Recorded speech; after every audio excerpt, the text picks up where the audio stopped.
Hello and welcome to The Ring, Euronews' weekly debate show broadcasting from the European Parliament in Brussels. I'm Stefan Grobe. On The Ring, debaters go face-to-face on some of the biggest political issues facing Europe. Today, we want to talk about the latest from the war in Ukraine. What's the answer to Russian drone attacks? And what can European diplomacy achieve? Luis Albertos explains. As the war in Ukraine grinds into its fifth summer, a peaceful solution remains as elusive as ever. The same can be said about a clear European strategy. Nowhere is this more evident than in the European response to the ongoing violations of EU airspace by Russian drones. The latest incident in Romania last week yielded strong condemnation, but nothing more. This is frustrating especially the Baltic republics, who fear to be in the Russian crosshairs next. Is Europe just eager to avoid a more serious confrontation with Moscow? Are some European leaders concerned that they might jeopardize their potential role as mediators in this conflict? And is this even realistic, as Europe remains Ukraine's strongest political and economic backer?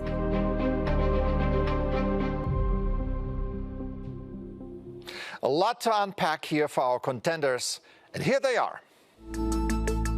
Rasa Yuknavitchina, a Lithuanian MEP from the center-right European People's Party. She is the vice chair of the delegation to the Euronest Parliamentary Assembly and a member of the Committee of Foreign Affairs. One of the most outspoken voices on European security, she said, "I do not believe in deals with Putin. Peace negotiations are possible, but only after a ceasefire." Merja Kyllönen, a Finnish MEP from the left and a member of the Committee on Security and Defense. A former Finnish transport minister, she has been a vocal supporter of Ukraine and has called for frozen Russian assets to be made available to support the country. She has also warned against complacency towards Moscow. In some countries, there is still a naive attitude towards Russia, she said, arguing that Europe must take the Russian threat seriously. So let me welcome to the ring Rasa Yuknavitchina and Merja Kyllönen. Great to have you here, both of you. Hello. Good to see you. Hello. Now, the aim of the ring is to offer our viewers a glimpse at European Parliament debates, so you should feel right at home. Are you ready? Yes. Good. Now, I want to start with that incident that happened last week, the Russian drone attack, the drone that crashed into an apartment building in Romania. After that, EU leaders portrayed it not as an isolated incident, but as evidence that Russia's war against Ukraine is increasingly spilling across borders. Now, what conclusion should Europe draw now? Merja, I start with you. Definitely condemns is not enough. We need to fix up our capability, secure our countries, our people, because scariness is the biggest weapon which Russia is using. And scariness, when it's going ahead, it makes us weak. And I think the drones, all the security which we can do with drone. We have speak about the drone wall, but we need more sensors, the new technology, and definitely use money wisely over the military budget also, because there's other operators which are dealing with these cases. And for example, I have learned it from my home country, Finland, that we haven't been able to activate the system in other parts than only the military side. And I think the civil societies are urgent in this case. Rasa, you're from Lithuania, a country that, as we heard, is always, at the crosshairs of Russia. So everybody believes. When you hear this news after Romania, after the incursions in the Baltic states, in Poland, what is your take?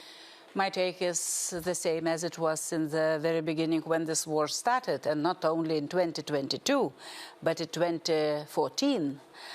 We were warning all the time, Europe, NATO, other many countries that it's serious. It's not only regional war somewhere. And today, I think we are in a better situation as European Union, as many NATO countries, because we have almost right diagnosis on the table. As medical doctor in the past, I have to say, and it's very important for politicians as well, first of all, to have the right diagnosis. Drones are only one piece of the whole picture, puzzle, which we have. So the whole picture is that Russia is a colonial, imperialistic state, and they will not stop just with Ukraine or only a piece of Ukraine. So this diagnosis not yet on agenda on the table in all the countries. So if we want to have a proper treatment against drones, I don't know, against everything, we have to understand that we have to help Ukraine to win this war and to not to be afraid to defeat Putin. It was mentioned fair in this short video. No, we don't feel fair because we, like Ukrainians, we would like to convince others not to be afraid to defeat this evil of 21st century. And they want to make us weak. Make us fight together. Yes. Make us not trust to each other. That's the political game. That's the colonial kind of game also, what they are using. NATO condemned this attack, but stopped short of treating it as an armed attack that could trigger Article 5, the famous self-defense, collective defense clause. Was this the right thing to do? Sort of condemning it, but also signaling that we don't think this is a casus belli. I'm a little bit worried that we are waiting the big bang to happen because Russia is testing us. And when it will happen that something bigger comes, either to Baltic countries, either to Finland or to Poland, I think we are the next targets. And the diplomacy and condemn things, okay, it helps us a little bit, but actually something which is much more than this is the power that we need to say it out loud, that we are not giving up. Now, the Russians are saying, and obviously that apartment building in Romania was a sort of a random target. The Russians are saying that it's actually Ukraine's fault because they're jamming the airwaves and that makes drones difficult to operate. What do you make of this argument? Look, it is not the case to start to look drone, Ukrainian, Russian or something else. Russia is responsible for this war. Russia is responsible for all drones in Ukraine, in our space, or Putin is responsible that people of Russia now is suffering because of Ukrainian response. They are defending themselves. So here, coming back to the question about NATO response, what is lacking, I think, to understand that we are strong enough to be able to help Ukraine to win and not to be afraid. And Putin has to get a message that we are strong and we are ready. Now the situation is a little bit better. But remember, in the very beginning of this large-scale war, what messages were sent to Putin? Oh, please, for us, for everybody, we are afraid of the World War III. Don't attack Russian targets deep in Russia. We will not provide Leopards. We will not provide with long-range missiles. What was the message to Putin? The message was, we are afraid.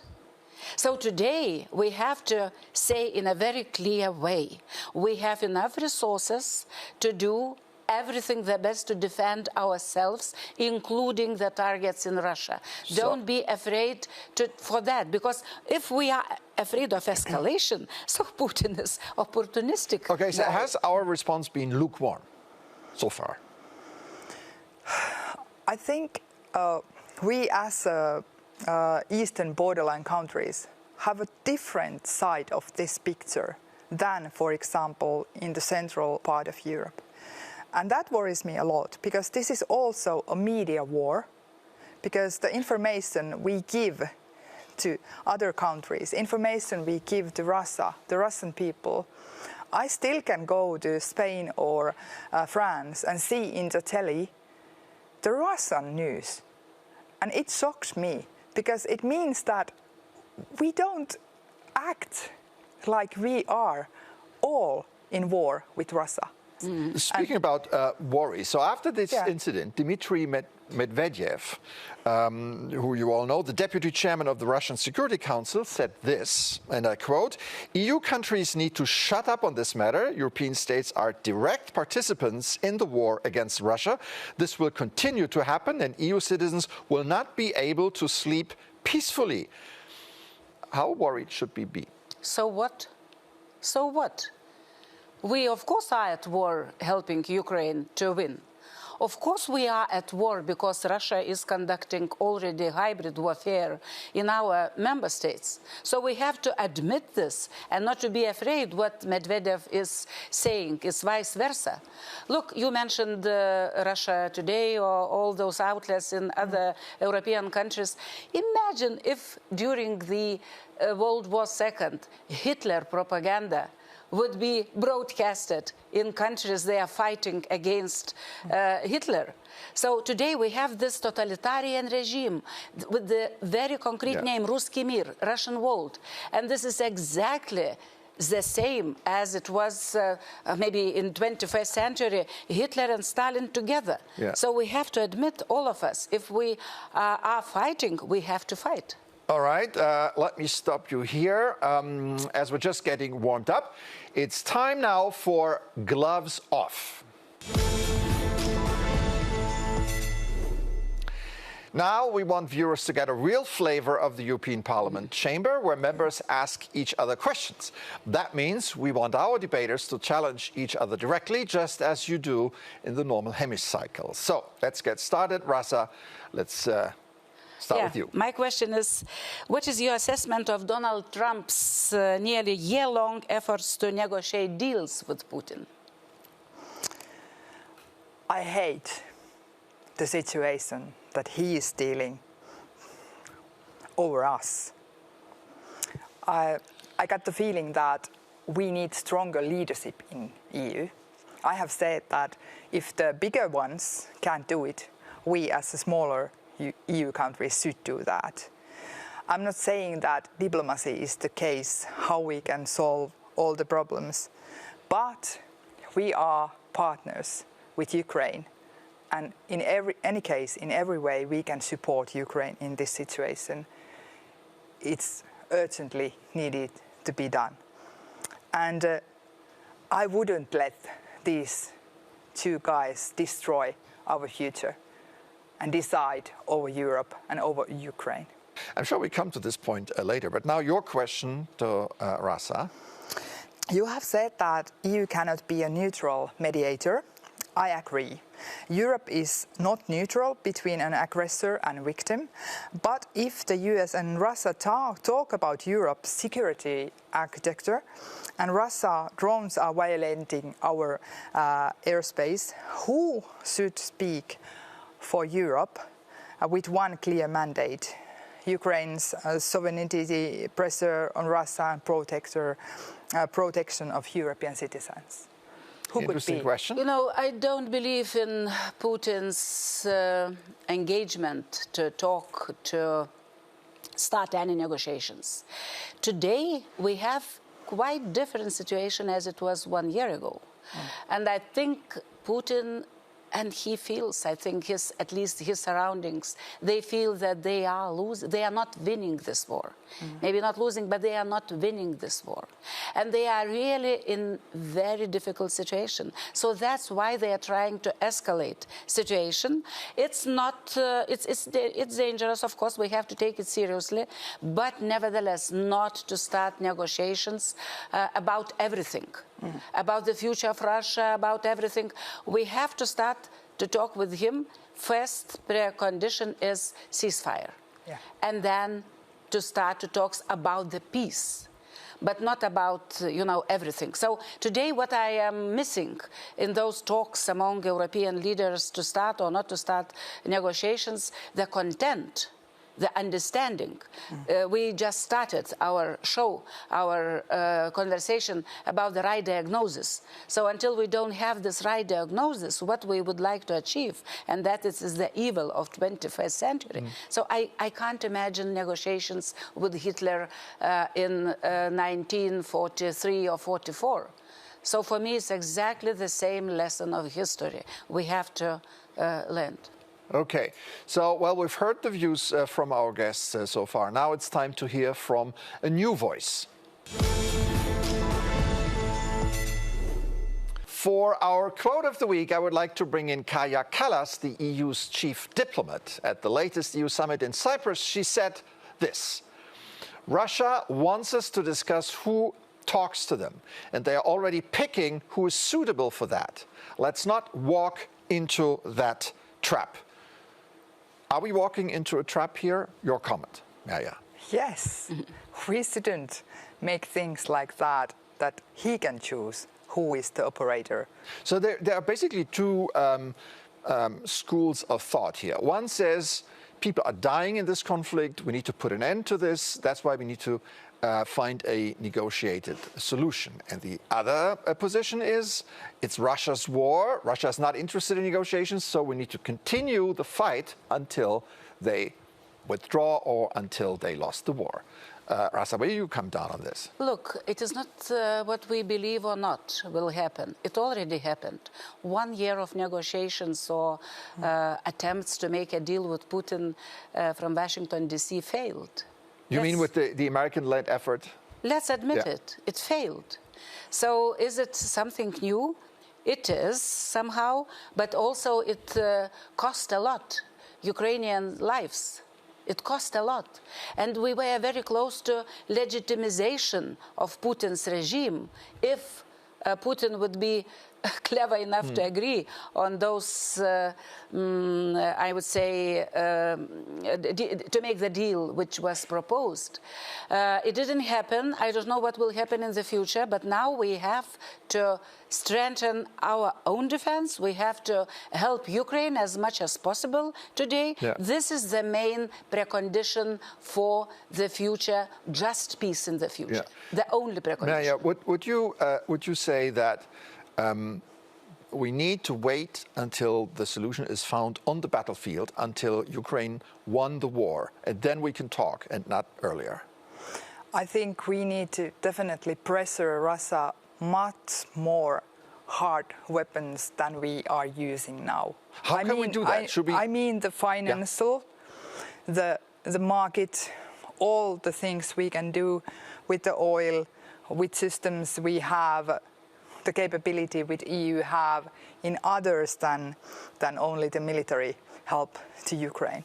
But I think we need also support more Ukraine. Militarily, really, you mean? Militarily, yeah. So all these top weapons that so far we haven't given them, we should give them. Yes. Everything they need. Everything they need. Look, I like this name, how they call strikes deep to Russia. They call it like long-range sanctions. It works. It works. Russia has to feel, they have to feel that they are at war. Russians as well, unfortunately. And I have very many friends from Russian opposition. I know how painful it is for all sides when war is going on, but nevertheless, no one war was won only defending yourself. It's, as a former Minister of Defense, I have to say this. It's reality. It is like textbook of every war.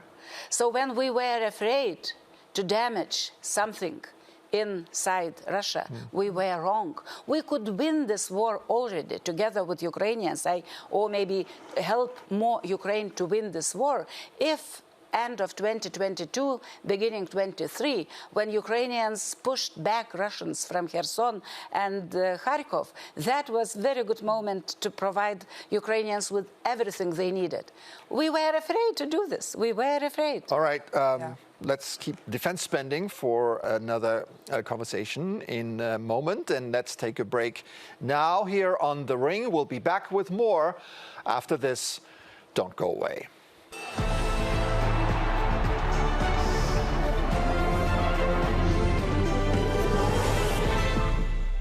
Welcome back to The Ring, Euronews' weekly debate show. I'm Stefan Grob, and I'm joined by Rasa Juknevičienė from the European People's Party from Lithuania and Merja Kyllönen from the Left Group from Finland. At this point, let's take a look at European defense spending since the start of the war in Ukraine. EU defense spending went from more than 200 billion euros in 2021 to almost 350 billion in 2024. This represents an increase of more than 60%. Defense spending reached almost 2% of EU GDP in 2024, up from 1.6% in 2023. Now, 25 of the 27 EU member states boosted defense spending in 2024. Now, your comments hearing these figures, Merja? I want more strategic thinking around EU, using our defense money smartly. Yeah.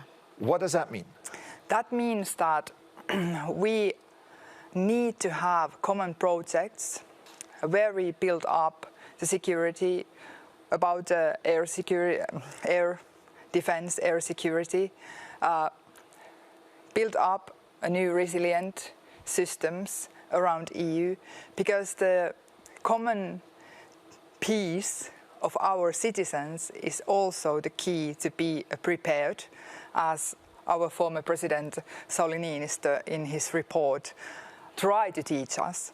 So what worries me is that we don't have seen the whole picture. I think we are well prepared with Baltic country, with Poland, the eastern borderline. But how we can connect all the others to understand. So is it really more money, or is it spending the money that we have in a better way, a more efficient way? It's also more money. But the key issue is using it smartly, much more smartly and wisely than we have done before. And using it also the new technology, because what Ukrainians are saying to us, we are acting like everything is like in the old years, and things has changed. Yeah. And we have to change our thinking too. Rasa, your point. Of course, increasing spendings percentages are very important. And here, despite I have some criticism on Donald Trump, but on this I have to admit that his push to Europeans to spend more was very positive message and very positive thing he did. We in Lithuania now, our spendings for this year will be 5.38%. Yeah. So this is because we understand and people understand our reality. But on the other hand, I would say, I will quote Andrius Kubilius, our Commissioner for Defense, not percentages fighting in the battlefield, you know. We have to have, I will not repeat what you did mention, all those common understanding. So that's why me and many other more than 50 now members of European Parliament, including you, Merja, we created an informal group for defense, European Defense Union. And we would like to push especially member states to wake up. Yes, I feel that some member states, they still live in the past, as it was before. You know, as it is very famous quote of politologist Clark, politicians think about next election, statesmen think about next generation. So now we have to be in one, to think about next election. Of course, it's important, but to think more about next generation. You say there are 50 like-minded members of parliament with you on this, but the parliament has 700 plus members. Where are the others here? Is this, now my question is this a point where large majorities agree, even in the public, Merja? The rearming of Europe. Yeah. I think we have just started, because we realized that no the big part of us share the same view, which is the situation in Europe or in wide world. And I think always there has been people who start the game. And I think 50 is more than good because we have different countries, different political background, different history, different political history. And we can find colleagues from our countries, from different kind of background, and build up a common understanding around this. I was surprised that we already have the 50 because there was lots of people who were saying that, oh, we just look and check out things. I think we have made the wake-up call. Now we have to continue. Yeah. All right. Well, now it's time to move on to our fifth and final round. And now I want to do something different. I'm going to ask you a set of questions, and you can only answer with yes or no. Should Ukraine agree to a ceasefire even if Russia keeps some occupied territory? No, immediately. I think Yes or no? it's up to Ukrainians to decide. But I think yes. Yes. But not, to recognize. Not without recognition. It's very important. Should European countries send more weapons to Ukraine? Yes. Of course, yes. Should Ukraine be allowed to strike targets deep inside Russia with Western weapons? Yes. Yes. Have cheap drones made traditional military hardware less relevant? No. Maybe not. Interesting. Should Ukraine join NATO before the war ends?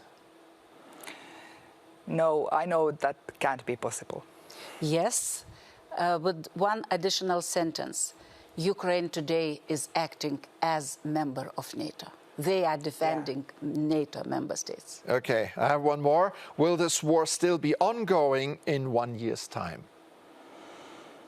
Hope not. I am afraid, yes, will. All right, and that final answer brings us to the end of this edition of The Ring. Thanks again to Rasa Juknavietchene and Merja Kilonen for a lively conversation here from the European Parliament. Thanks to our audience at home. If you like, you can continue the conversation by sending us your comments to thering@euronews.com. We'd love to have your feedback. That's it for today. I'm Stefan Grobe. Take care and see you soon on Euronews.